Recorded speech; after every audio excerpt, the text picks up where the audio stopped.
Olá, meus irmãos, que a paz do Senhor Jesus seja sobre a vida de cada um de vocês. É com muita alegria que estamos juntos aqui para mais um dia de leitura do Plaboc, o plano de leitura anual da Bíblia em ordem cronológica. Estamos no nosso 110º dia e, por isso, não diferente, estamos muito felizes, né? Muito contentes de podermos estar juntos aqui nessa jornada. E hoje nós vamos continuar, né, com a leitura de mais alguns salmos. E vamos ler hoje o Salmo de número 37, o Salmo 38, o Salmo 39 e o Salmo de número 40. Eu te convido a embarcar nessa jornada com a gente de aprendizado da palavra de Deus, tá bom? Mas, antes disso, se você ainda não é inscrito, por favor, se inscreva no canal, ative ali as notificações para que você não perca nenhuma novidade, né? Quando houver vídeo novo aqui, você seja sempre avisado. E mesmo ainda assim, você não sendo avisado, nós também, eu queria te convidar para que você possa acessar o link aqui na descrição do vídeo, o link do nosso grupo exclusivo do WhatsApp. Também postamos ali todos os links dos vídeos e assim, com certeza, você não perde nenhuma das novidades aqui do nosso canal, tá bom? Então vamos dar prosseguimento, vamos ler a palavra de Deus, mas antes vamos orar e vamos pedir que o Senhor nos auxilie nessa missão de hoje da leitura da palavra. Vamos fechar os olhos.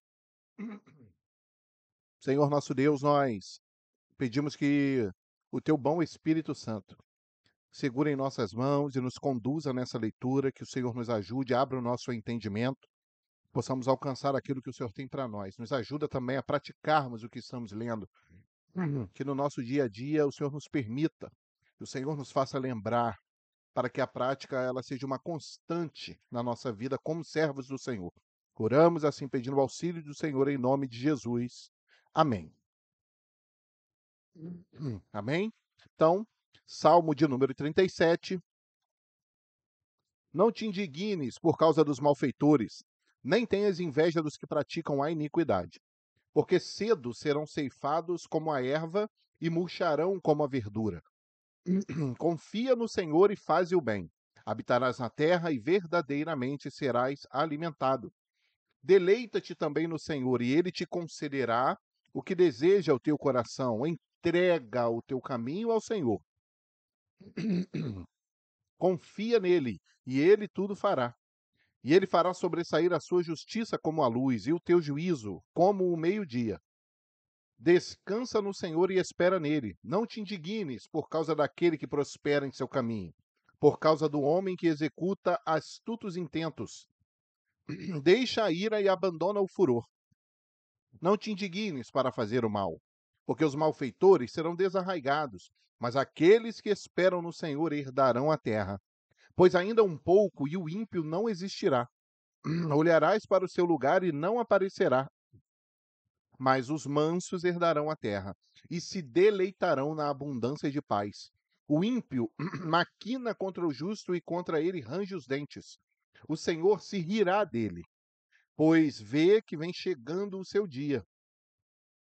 Os ímpios puxaram da espada e entesaram o arco, para derribarem o pobre e necessitado e para matarem os de reto caminho. Mas a sua espada lhes entrará no coração e os seus arcos se quebrarão. Vale mais o pouco que tem o justo do que, do que as riquezas de muitos ímpios. Pois os braços dos ímpios se quebrarão, mas o Senhor sustém os justos. O Senhor concede os dias dos retos, e a sua herança permanecerá para sempre. Não serão envergonhados nos dias maus e nos dias de fome se fartarão. Mas os ímpios perecerão, e os inimigos do Senhor serão como a gordura dos cordeiros. Desaparecerão e em fumaça se desfarão. O ímpio toma emprestado e não paga, mas o justo se compadece e dá. Porque aqueles que ele abençoa herdarão a terra, e aqueles que forem por ele amaldiçoados serão desarraigados. Os passos de um homem bom são confirmados pelo Senhor, e ele deleita-se no seu caminho. Ainda que caia, não ficará prostrado, pois o Senhor o sustém com a sua mão.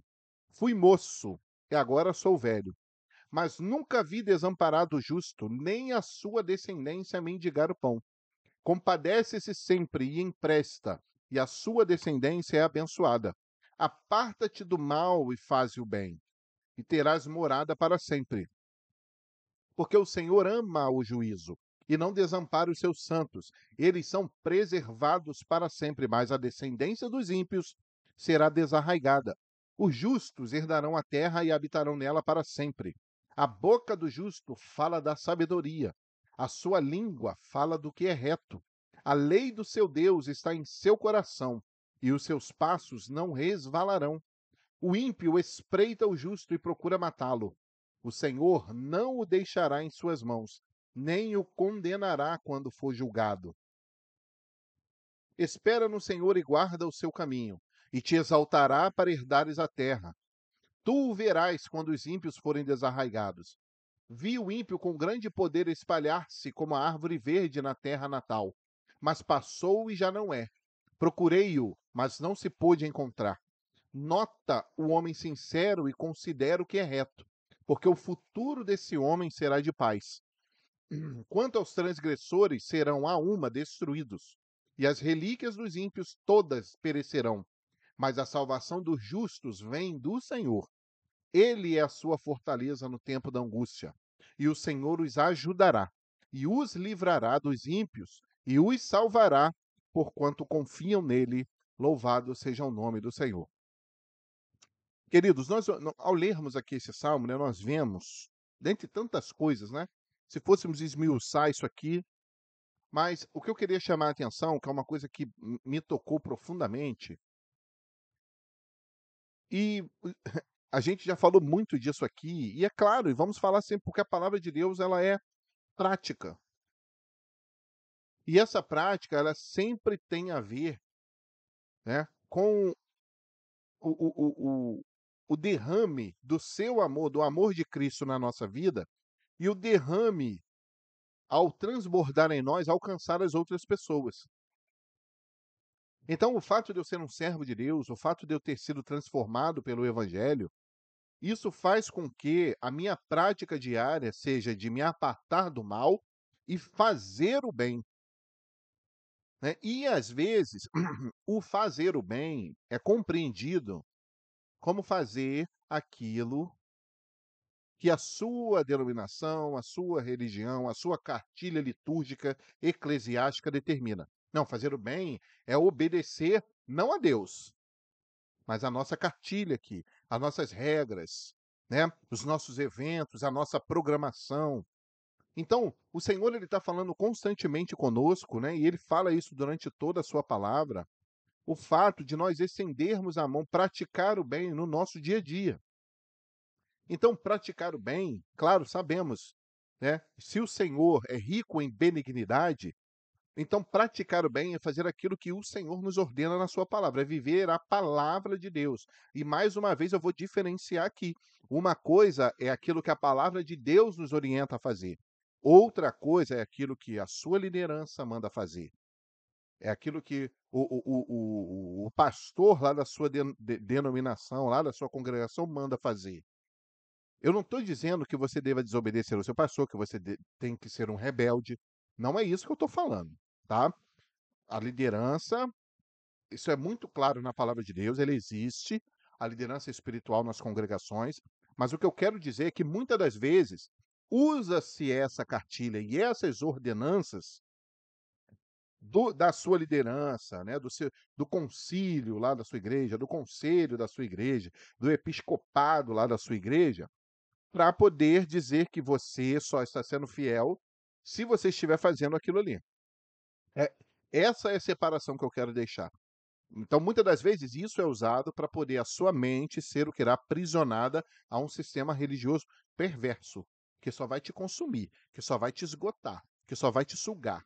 Mas aqui no Salmo, né, Davi ele é muito claro em vários aspectos aqui, e principalmente no cuidado com o próximo. Então nós precisamos olhar para isso. A confiança em Deus, né, ela faz com que nós ajudemos o nosso próximo. Então ele fala assim: poxa, o pobre, ele se compadece, né? O justo, ele se compadece e dá. O ímpio toma emprestado e não paga. O justo se compadece e dá.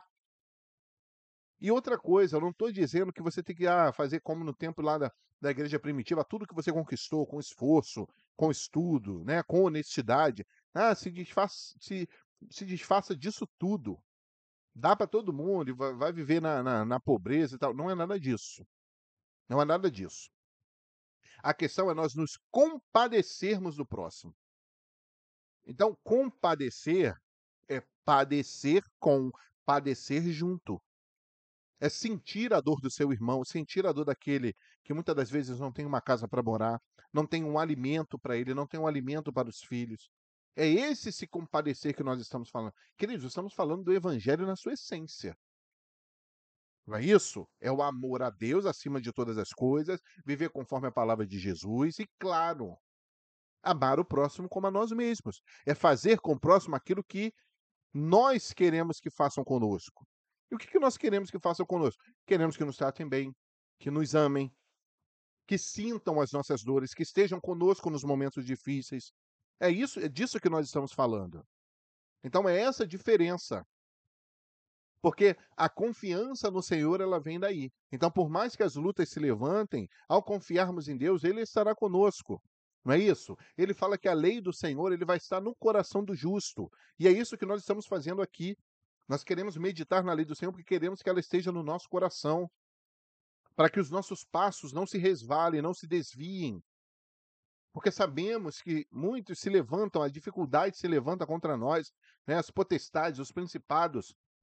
E nós precisamos estar firmes na promessa do Senhor. Precisamos ser sinceros diante de Deus, porque há uma promessa que vai além dessa vida. E aqui eu fecho o meu comentário. É óbvio que o nosso bem, a nossa paz, a nossa vida em abundância, ela nos restringe a essa temporalidade nossa.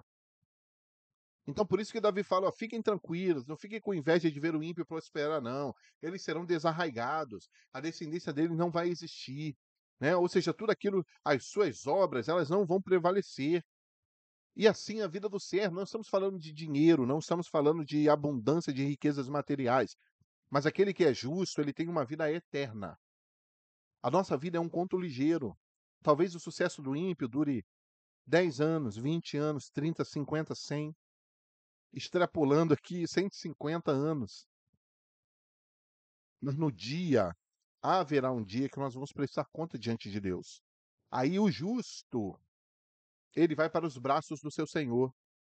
E muitas das vezes esse justo era um justo que era pobre, que passava ali um pouco de dificuldade na vida profissional, o dinheirinho era contado, a comidinha dele ali não podia fazer nenhuma graça, tinha que ser aquela comidinha, uma vida sofrida, né, entre aspas, mas ele tinha o Senhor na vida dele. Ele confiou no Senhor a vida dele. E aí vem a recompensa. Não o sucesso nessa vida, mas o sucesso da paz eterna.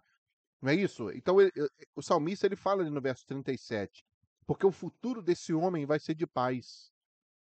Não é isso? Então é essa a promessa que Deus tem para nós. Nós precisamos dessa paz, de uma paz que é eterna. E claro, não podemos virar as costas para o nosso próximo. Também não posso. Não, eu sou muito espiritual, né? Eu vivo dentro de igreja, vivo dentro de denominação, vivo dentro de congresso, vivo dentro de seminário, né? Como eu me preparo, como eu estudo, como eu estou, como eu faço, como eu limpo, como eu arrumo, como eu organizo, e o meu próximo, eu passo na frente dele todos os dias e ó, cadê o compadecimento? Não existe. Não existe o amor ao próximo. Então isso é importante para nós, essa prática diária do evangelho nas nossas vidas, porque existe uma confiança em nós de que haverá um retorno, não pelo nosso mérito. Não é pelo nós fazemos isso por amor e porque nós temos um mestre que nos ordenou que assim nós fizéssemos, louvado seja o Senhor. Salmo 38. Ó Senhor, não me repreendas na tua ira, nem me castigues no teu furor, porque as tuas flechas se cravaram em mim, e as tuas mãos sobre mim desceu. Não há coisa sã na minha carne por causa da tua cólera. Não há paz em meus ossos por causa do meu pecado, pois já as minhas iniquidades ultrapassam a minha cabeça. Como carga pesada, são demais para as minhas forças. As minhas chagas cheiram mal e estão corruptas por causa da minha loucura. Estou encurvado, estou muito abatido, ando lamentando todo dia, porque os meus lombos estão cheios de dor e não há coisa sã na minha carne. Estou fraco e muito quebrantado. Tenho rugido por causa do desassossego do meu coração. Senhor, diante de ti está todo o meu desejo, e o meu gemido não te é oculto. O meu coração dá voltas, a minha força me falta. Quanto à luz dos seus olhos, até essa me deixou. Os meus amigos e os meus propíncos afastam-se da minha chaga, e os meus parentes se põem em distância. Também os que buscam a minha vida me armam laços. E os que procuram o meu mal dizem coisas que danificam e imaginam astúcias todo dia. Mas eu, como surdo, não ouvia, e como mudo, não abria minha boca. Assim eu sou como homem que não ouve, e em cuja boca não há reprovação. Porque em ti, Senhor, espero. Tu, Senhor meu Deus, me ouvirás. Porque dizia eu, ouve-me, para que se não alegrem de mim quando escorrega o meu pé. Eles se engrandecem contra mim, porque sou prestes a coxear. A minha dor está constantemente perante mim, porque eu confessarei a minha iniquidade, afligir-me-ei por causa do meu pecado. Mas os meus inimigos estão vivos e fortes, e os que sem causa me odeiam se engrandecem. Os que dão mal pelo bem são meus adversários, porque eu sigo o que é bom. Não me desampares, Senhor. Meu Deus, não te alongues de mim. Apressa-te em meu auxílio, Senhor, minha salvação. Louvado seja o nome do Senhor. Esse sentimento aqui é o sentimento que falta muitas das vezes em nós. Qual é o sentimento? No erro, no pecado, sentir essa angústia na alma por ter desagradado a Deus. Mas muitas das vezes, muitos crentes pecam, erram, falham diante de Deus, se desviam dos seus estatutos e simplesmente não há o mínimo de remorso, não há o mínimo de arrependimento, não há o mínimo de angústia, não há o mínimo de incômodo, não há o mínimo, né, de paz em seus ossos, como o próprio salmista que diz: Senhor, não há paz em meus ossos. Então, ele estava sentindo a cólera de Deus, por quê? Porque ele havia falhado diante de Deus. Então, é esse incômodo que o Espírito Santo ele gera em nós, por termos errado, por termos falhado diante de Deus, por termos desobedecido a sua palavra. Então, quando o Espírito Santo ele faz morada em nosso coração, se temos dentro de nós o Espírito Santo, esse sentimento, né? E conforme o interessante aqui, não é aquele sentimento emocional, é esse aviso do Espírito Santo, esse discernimento do Espírito Santo. É entender, Senhor, eu pequei,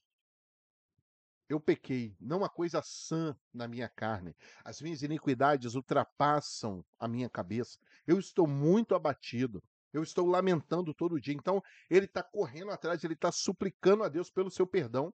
Ele está suplicando a Deus que o Senhor ouça o seu pedido de socorro. Senhor, me perdoa. Eu sei que tu irás me ouvir. Eu sei que tu irás estender a tua mão para mim. Eu sei que tu irás restaurar a minha alma, restaurar a minha comunhão contigo. Mas ele tem uma busca, ele busca. Ele busca. Então não é no erro, e as pessoas não estão nem aí. As pessoas vivem nos seus pecados de uma forma supernatural. Mas nós que temos o Espírito Santo, nós somos por ele convencidos. E eu vou repetir aqui. Romanos, né? Paulo ele escreve aos Romanos, ele fala que uma das coisas mais tristes é quando Deus permite que o homem ele caia nos seus próprios desejos, ele seja guiado pelas suas próprias concupiscências. É aquela história, né? Enquanto está avisando, enquanto alguém reclama com você, aquilo que você está fazendo errado, valorize isso e tente consertar. Falamos muito isso para casamento, né? Na relação de um marido com uma esposa. Quando a esposa chega, meu filho, olha só, meu amor, olha isso, olha, acerta isso. Então, enquanto a esposa está ali, avisando, está em cima, está se incomodando com a falha, valoriza e tenta consertar. Porque quando ela largar de mão, meu amigo, e vice-versa, tá? Para as mulheres também, claro, acredito que isso seja uma coisa recíproca. Porque depois que ela não estiver nem aí, é porque já chegou num ponto em que o amor, ele já está se esvaindo. A preocupação de ver o outro melhor já não faz a mínima diferença. Então é esse desejo que o salmista tem. Então ele está pelejando ali com o Senhor. Senhor, ouve a minha oração. Eu confio em ti. Não me desampares. Não te alongues de mim. Né? Eu sou pecador. Apressa-te em meu auxílio. Vem me socorrer. Vem restaurar minha comunhão, vem me trazer de volta a tua presença. Eu preciso sentir aquela comunhão, eu preciso estar perto de ti. Então esse desejo precisa arder no coração do crente, esse desejo precisa arder no coração do fiel. Agora, nós não amamos nossos irmãos e muitas das vezes tratamos isso com uma naturalidade. Falamos mal das pessoas, dos nossos irmãos, e isso como na maior naturalidade. Inventamos fofoca. Queridos, isso é trágico. E assim, e nós não sentimos nenhum tipo de incômodo. É como se o Espírito Santo estivesse nos entregando aos nossos próprios concupiscências, ao nosso próprio pecado. E isso, a tendência disso, é o afastamento completo da comunhão com Deus. Então, ao errar, nós precisamos reconhecer o nosso erro, precisamos nos arrepender, precisamos suplicar por perdão, precisamos estar e nos derramar diante do Senhor. Então, essa vida espiritual que o crente precisa manter, que não estamos dizendo que é fácil, mas precisa ser uma realidade na nossa vida. Realidade. Não é só falar, eu vou dizer. É verdadeiramente se afligir pelo seu pecado. Você errou, você precisa estar aflito. Senhor, eu pequei. Né? Falar como filho pródigo, pai, eu pequei perante o céu e contra ti. Eu pequei contra Deus, pequei contra o Senhor, meu pai. Pequei. Estou aqui aflito, como eu estou sofrendo. Isso não me faz mal, né? As minhas chagas, conforme o salmista diz aqui também, as minhas chagas estão cheirando mal por causa da minha loucura. E que loucura que ele está falando? A loucura em desobedecer ao Senhor, a loucura em se afastar do Senhor, a loucura em não ouvir os seus preceitos. E repito, os preceitos que estão expressos na palavra não são os preceitos lá da cartilha da sua denominação. Irmãos, eu vou falar isso o tempo todo, porque às vezes usam isso para poder botar medo nas pessoas, botar medo na membresia. Ah, porque se você não, por que você não veio? Por que você não fez? Por que você não foi? Por que você não limpou? Por que você não arrumou? Por que você faltou? Olhem, você está desagradando a Deus. Olhem, você está em pecado. Olha, você está desobedecendo. Porque desobedeceu e não foi o termo desobedecer, simplesmente porque não atendeu a um cronograma eclesiástico que alguém lá da liderança pensou para poder, enfim, para poder encher a igreja dele, para poder promover ali a denominação dele, para poder promover a congregação dele, e aí fica enchendo os outros de atividade para que o nome dele possa ser engrandecido, para que a igreja dele possa ficar famosa, não é isso? Mas estatutos de Deus, ordenanças bíblicas mesmo, então as pessoas confundem as coisas.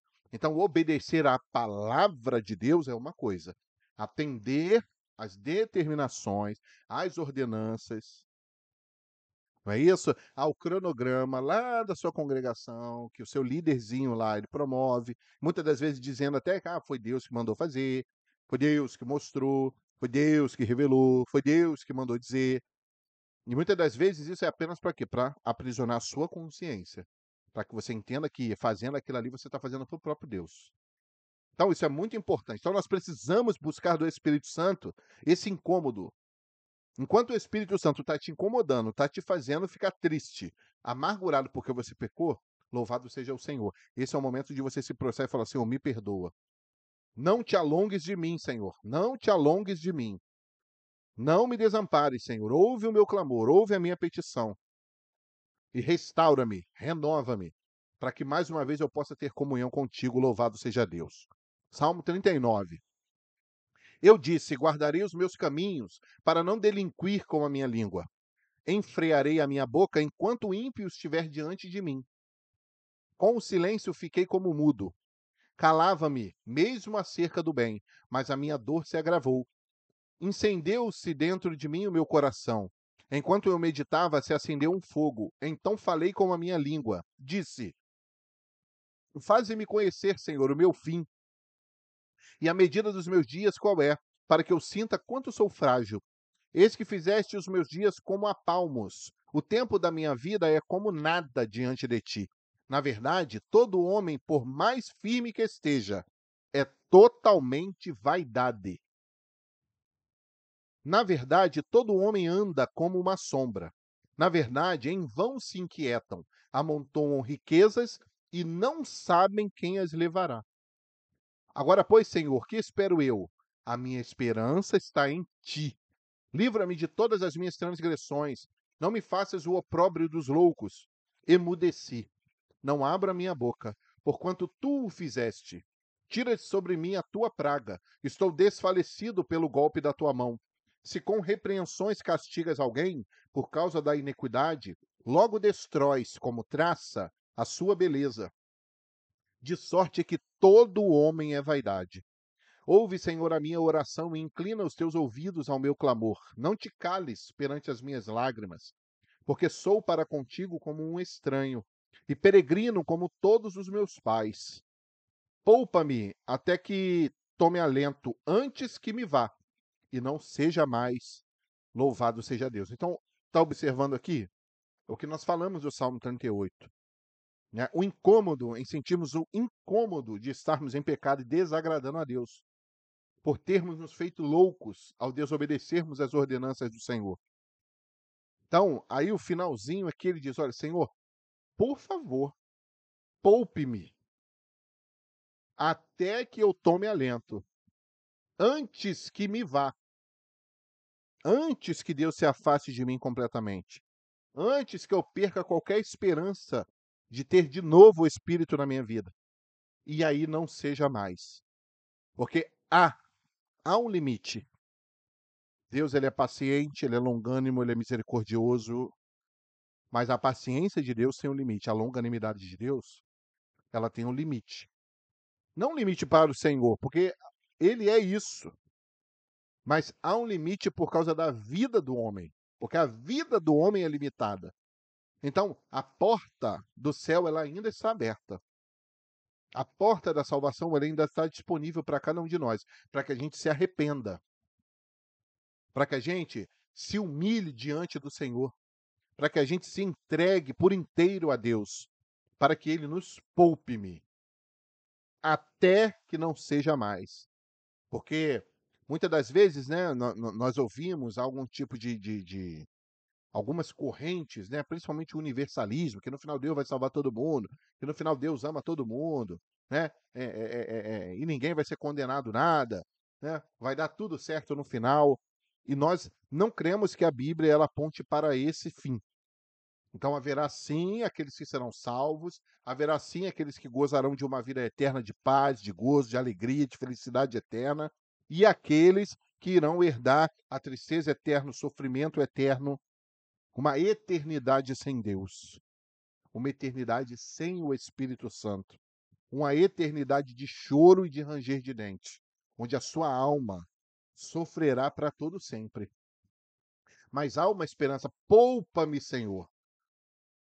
E Deus ainda está disposto a poupar. O sacrifício de Jesus foi para nos poupar, para aqueles que inclinarem o seu coração a Jesus, aceitarem-o como único e suficiente Salvador das suas vidas. E não somente isso, mas andar nos seus caminhos, andar nas pisadas de Jesus, aquilo que Jesus orientou, aquilo que Jesus determinou para nós, ao obedecermos aquilo que o nosso Mestre nos colocou como lição. Dessa forma seremos poupados. Então nós precisamos nos incomodar, irmãos, ao desagradarmos a Deus. Precisamos nos incomodar. Porque aí esse é o trabalho do Espírito, é convencer o homem do pecado, da justiça de Deus, porque a justiça de Deus é justa, não é a justiça do homem, não é a justiça de judiciários, não é a justiça de legislativos, não é a justiça humana, não é a justiça religiosa, a justiça de Deus é uma justiça justa. E qual é a sentença para o homem pecador? A morte. Mas a misericórdia do Senhor, ela trouxe Jesus para sermos poupados. Então ainda há tempo de nos despertarmos para o momento que estamos vivendo, de que nós precisamos nos humilhar diante de Deus. Precisamos viver o evangelho puro, o evangelho na sua essência, não um evangelho cheio de práticas litúrgicas, que tem que fazer isso, que tem que fazer isso. Nada disso. O evangelho expresso maravilhosamente na palavra de Deus. Então, é só isso. O Senhor quer que nós lutemos para que o Espírito Santo continue agindo em nós. Por isso que Pedro fala que a nossa caminhada é em santificação do Espírito Santo. É em santificação. É nos santificando a cada dia. Senhor, poupa-me. Poupa-me, Senhor. Eu falei, me ajuda. Reveste a minha vida, me restaura, me transforma. Porque eu quero ser poupado, Senhor, até que não seja mais. Até que me não seja. Então, por favor, continue comigo. Não se afaste, Senhor, da minha presença. Não se vá, não te alongues de mim, né, usando a expressão do salmista. Mas nós precisamos lutar para que o Espírito Santo e nós, como morada dele, possamos estar em condições de recebê-lo. Porque tendo o Espírito Santo na nossa vida, nós temos essa mesma experiência de Davi. Eu pequei, mas a minha alma ela sente, a minha alma se angustia. O fogo, né, que arde dentro de nós, ali por causa do pecado, por causa da dificuldade, ele nos chama a atenção para que nós possamos nos consertar diante de Deus. Louvado seja o Senhor. Por fim, o Salmo 40. Esperei com paciência no Senhor e ele se inclinou para mim e ouviu o meu clamor. Tirou-me de um lago horrível, de um charco de lodo, pôs os meus pés sobre uma rocha, firmou os meus passos e pôs um novo cântico na minha boca, um hino ao nosso Deus. Muitos o verão e temerão e confiarão no Senhor. Bem-aventurado o homem que põe no Senhor a sua confiança e que não respeita os soberbos, nem os que se desviam para a mentira. Muitas são, Senhor meu Deus, as maravilhas que tens operado para conosco, e os teus pensamentos não se podem contar diante de ti. Eu quisera anunciá-los e manifestá-los, mas são mais do que se podem contar. Sacrifício e oferta não quiseste. Os meus ouvidos abriste. Holocausto e expiação pelo pecado não reclamaste. Guarda esse versículo 6 aqui, tá? Então disse: Eis aqui venho. No rolo do livro está escrito de mim. Deleito-me em fazer a tua vontade, ó Deus meu. Sim, a tua lei está dentro do meu coração. Preguei a justiça na grande congregação. Eis que não retive os meus lábios, Senhor, tu o sabes. Não escondi a tua justiça dentro do meu coração. Apregoei a tua fidelidade e a tua salvação. Não escondi da grande congregação a tua benignidade e a tua verdade. Não detenhas para comigo, Senhor, as tuas misericórdias. Guardem-me continuamente a tua benignidade e a tua verdade. Porque males sem número me têm rodeado. As minhas iniquidades me prenderam, de modo que não posso olhar para cima.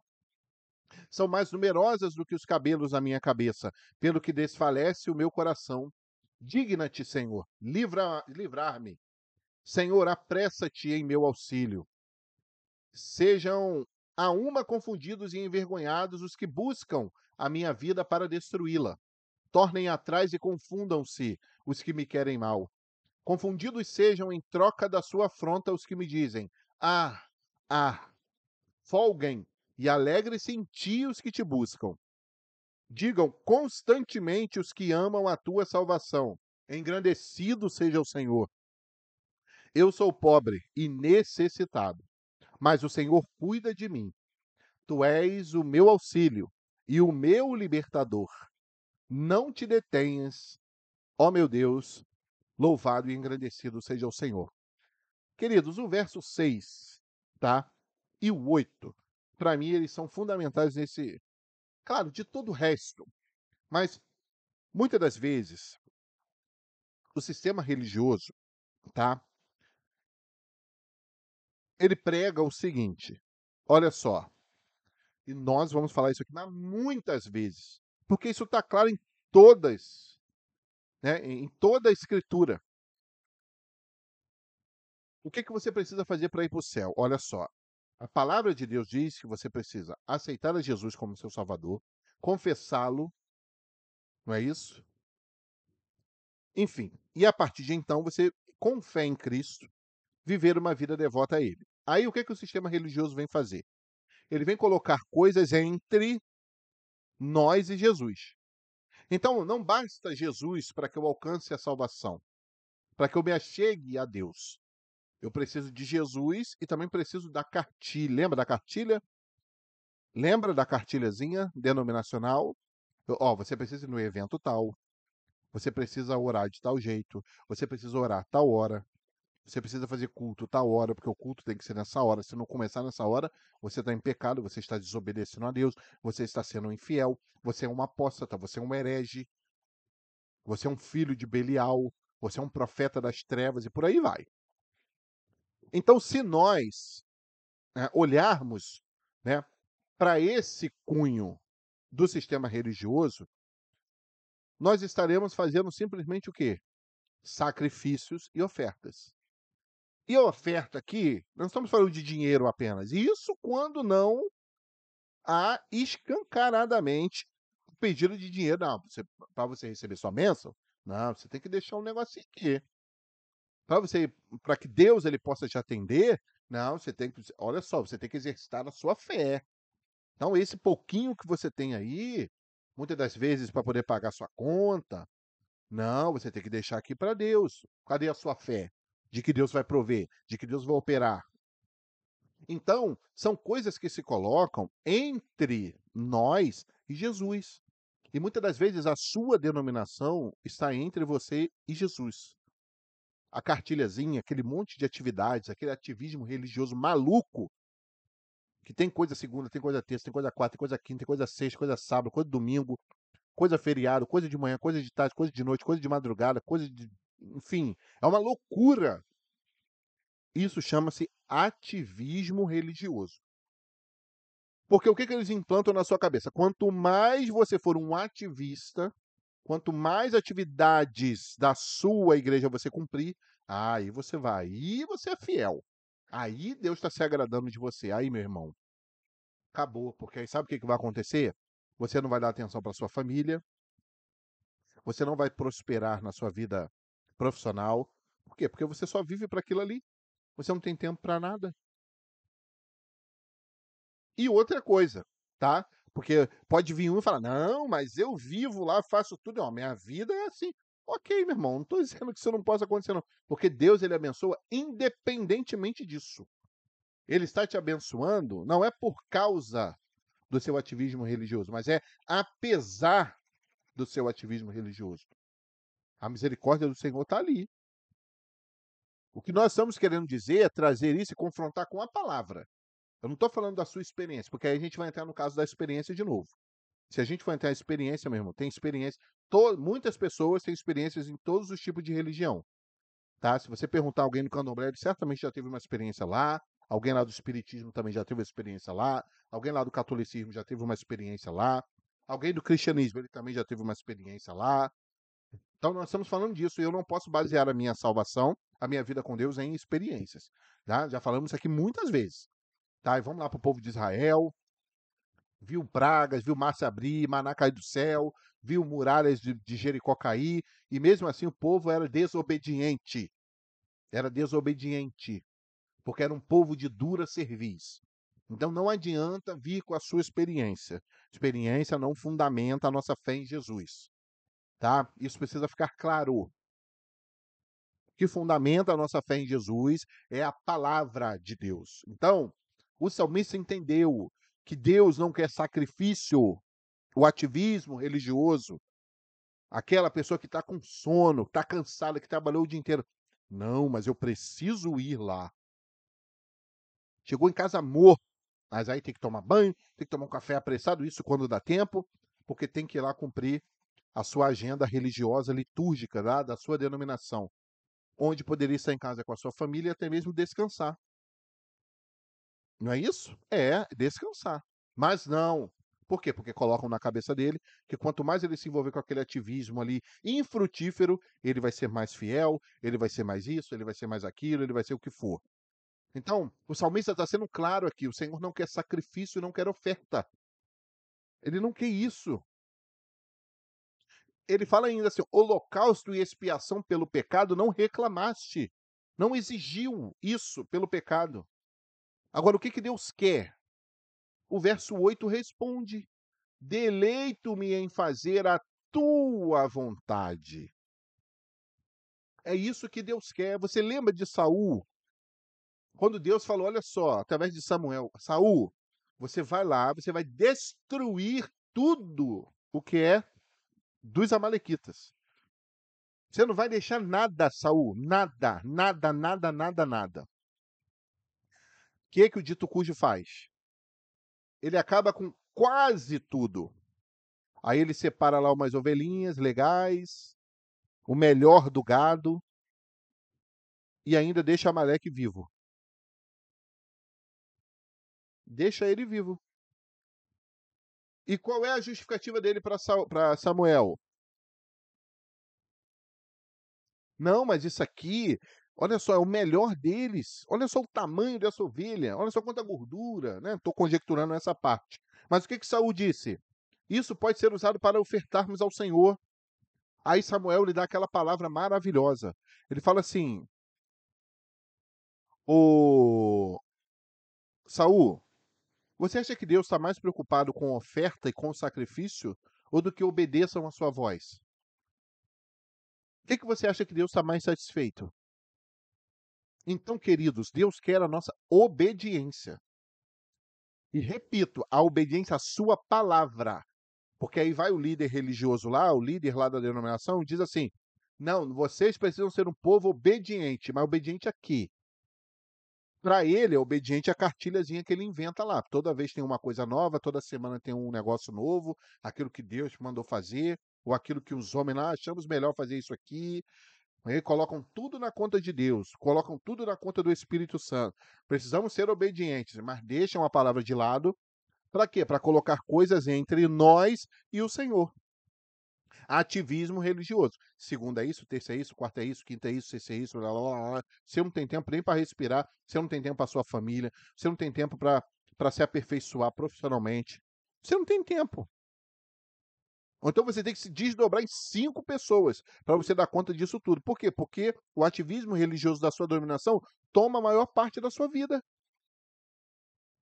Mas palavra de Deus mesmo, mas vida com Deus mesmo, porque você acha que você só estava realizando a obra de Deus se você estiver enfiado ali dentro, cumprindo aquele monte de atividades. Só que a palavra de Deus nos diz que nós precisamos ser sal da terra e luz do mundo. Ou seja, é viver o evangelho de Jesus no nosso dia a dia. Então, quando você cuida da sua família, você está vivendo o evangelho do Senhor. Quando você dá atenção para os seus filhos, você está vivendo o evangelho do Senhor. Quando você deixa de ir lá na tal da liturgia, ou lá na reunião, ou lá do seu evento, ou lá da sua igreja, para ficar em casa descansando, porque você está cansado, porque trabalhou o dia inteiro, e o seu corpo que precisa de descanso. E aí você coloca, você deita, você dorme, você descansa. Você está vivendo o evangelho de Jesus. Você está entendendo isso, irmão? Isso está claro para você? Então não deixe que o sistema religioso, através dos seus líderes, através das suas denominações, eles imponham a você, né? Imponham a você atividades, um ativismo religioso maluco, frenético, dizendo para você que você, cumprindo a maior quantidade daquelas coisas, você vai estar sendo fiel. Você vai estar sendo fiel, sim. Você vai estar sendo fiel àquela denominação, àquela liderança, àquela mentalidade infrutífera, que só vive para ela, que é só para fazer crescer o seu nome, a sua própria denominação, suas próprias práticas. Então nós precisamos estar atento a isso. Então esse versículo simples, ele fala muito sobre isso. Então, sacrifício e oferta, Senhor, não quiseste. Holocausto e expiação pelo pecado não reclamaste. Mas eu deleito-me em fazer a tua vontade.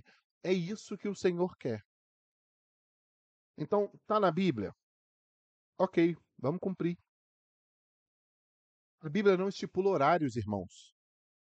Para nada. A Bíblia não estipula lugares para nada. Para você se reunir, para você orar, para você louvar, para você fazer isso, para você fazer aquilo. A Bíblia não estipula nada disso. E repito, eu não estou dizendo para que você seja um crente sozinho, isolado. É bom a gente congregar, é bom a gente ir lá, junto com os irmãos, glorificarmos. Agora, não posso deixar que isso seja um mandamento de Deus, porque não é. Não é um mandamento de Deus esse ativismo religioso. O congregar, sim. Estar junto aos irmãos, sim. Orar junto com o corpo, né, o conjunto dos salvos em Cristo, sim. Agora, denominacionalismo, aí não dá. Ativismo religioso que consome a sua vida, eu vou te sugerir aqui um exercício simples, tá? Um exercício simples. Pega aí, não sei, uma semana, 15 dias, um mês, até que você vai ter um resultado mais plausível. Senta, procura anotar todo o tempo, todos os dias, o tempo que você se envolve com qualquer prática, qualquer liturgia, qualquer orientação, qualquer compromisso, qualquer programação da sua denominação. Entende? Hoje é domingo, domingo de manhã, de tal hora até tal hora, tem não sei o quê. Aí você vai anotar lá. Só que você não pode anotar só o horário do acontecimento ou do compromisso. Você tem que anotar o horário que você começou a se preparar para ele. Né? Então vamos dar um exemplo aqui. A atividade lá na minha igreja começa às 9 horas. Mas aí eu começo a me arrumar, começa já às 8 horas. Então é 8 horas que você vai colocar. Aí você, sei lá, você vai, chega lá, começa às 9 horas, sei lá, vai até às 11. Mas você não vai botar o fim às 11. Você vai botar, sabe quando o fim? Quando você chega em casa dessa atividade. Então vamos botar aí 9h30. Então você pode de 8 horas até 11h30. E faça isso todos os dias. Faz isso na segunda. Faz isso na terça.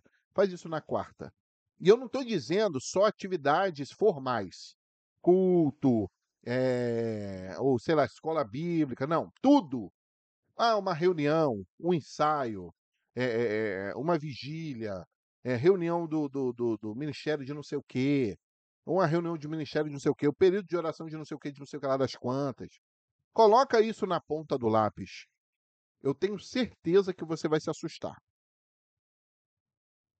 Tenho certeza que você vai se assustar. Agora, você calcula e verifica, claro, quantas horas você tem durante esse mês e o quanto você despende para essa instituição. Quanto você vive para ela. Tá certo? E aí você se pergunta depois, pô, se eu investisse aqui grande parte desse tempo no aperfeiçoamento profissional, se eu investisse grande parte desse tempo com a minha família, com o meu filho, com a minha esposa, num hobby, faz esse teste. Depois você me conta, tá bom? Então guarda isso. Sacrifício e oferta não quiseste. Até porque sacrifício e oferta, ele está profetizando para aquela que seria perfeita. Então foi a pergunta que Samuel fez para Saul. Saul, você acha que Deus vai se agradar mais em sacrifício do que obedeçam a sua voz? Obedeçam aquilo que ele está ordenando na sua palavra? Holocausto e expiação não reclamaste. Então, deleito-me em fazer a tua vontade. Sim, a tua lei está no meu coração. Pronto. Preguei a justiça na grande congregação. Eis que não retive os meus lábios, Senhor, tu sabes. Não escondi a tua justiça. É isso que Davi está falando, irmãos. É uma vida justa. É viver no meio do povo, né? No meio das pessoas, no meio da família. É viver no meio da família, é viver no meio dos vizinhos, é viver no meio do trabalho. É viver a justiça de Deus, a benignidade de Deus, é não guardar isso, é não esconder isso, é colocar para fora. É ter uma vida que reflita a vida de Cristo, ter uma vida que reflita o evangelho de Jesus, não o ativismo religioso da sua igreja. Não aquele monte de orientação, um monte de ordenança, um monte de compromisso, um monte de coisa que só serve para sugar a sua vida, só para te sugar, te sugar, te sugar, te sugar. Então, Davi ele fecha com isso, esse salmo. Ele diz: Eu sou pobre, eu sou necessitado, mas é o Senhor que cuida de mim. Não te detenhas, Senhor. Não te detenhas. Então guarda isso no teu coração. Isso é muito sério, porque muitas pessoas são usadas por essas denominações, por essas lideranças, apenas para engrandecer os seus próprios nomes, engrandecer suas próprias marcas, suas próprias empresas, que muitas das vezes são chamadas de igrejas. Então fique atento, medite nisso, reflita nisso. Lembre-se que Deus não quer sacrifício. Deus ele não quer oferta. Deus ele não quer holocausto. Ele não quer expiação. Deus ele quer tão somente o teu coração solícito, o teu coração dependente dele, o teu coração aos pés dele, querendo, Senhor, eu sou aqui, eis-me aqui, usa a minha vida. Eu só quero ser um pequeno Cristo, eu quero ser um cristão de verdade, para que assim o teu nome em mim seja glorificado. E a minha oração final é a do salmista, Senhor, não te detenhas, não te detenhas, Senhor. É a oração da igreja. Ó Cristo, ó Senhor, não te detenhas. Venha logo nos buscar. Venha nos tirar desse mundo tão vil, tão cruel, tão maldito. Venha nos buscar, não te detenhas, venha e nos leve para a tua presença, venha e nos leve para a tua eternidade. Louvado seja o Senhor. Que Deus abençoe, meu irmão, tua vida, tua família, e medite nisso. Eu não quero ser dono da verdade, não tenho essa pretensão. Não quero que você concorde comigo também, não sou preocupado com isso. Queremos ter um debate salutar, um debate saudável. E nós queremos que cada um de vocês possa refletir, reflita. É isso que nós queremos, tá? Então você tem todo o direito de concordar, você tem todo o direito de discordar, você tem todo o direito de deixar sua opinião aqui nos comentários. Fique à vontade, a casa é sua, tá certo? E isso enriquece a nossa vida, o nosso crescimento. E agora nós vamos orar. Vamos agradecer a Deus pela leitura de hoje. Senhor nosso Deus, nós te bendizemos por tudo que tu fizeste a nós, pela tua palavra que tem elucidado a nossa caminhada, Senhor. Te agradecemos por tudo que o Senhor tem feito, por mais esse dia de leitura, em nome de Jesus. Amém. Amém, meus irmãos. Que Deus abençoe sua casa, sua família. Que Deus abençoe seu ministério, a sua saúde. E até o nosso próximo dia de leitura. Que Deus abençoe grandemente a sua vida. A paz do Senhor Jesus.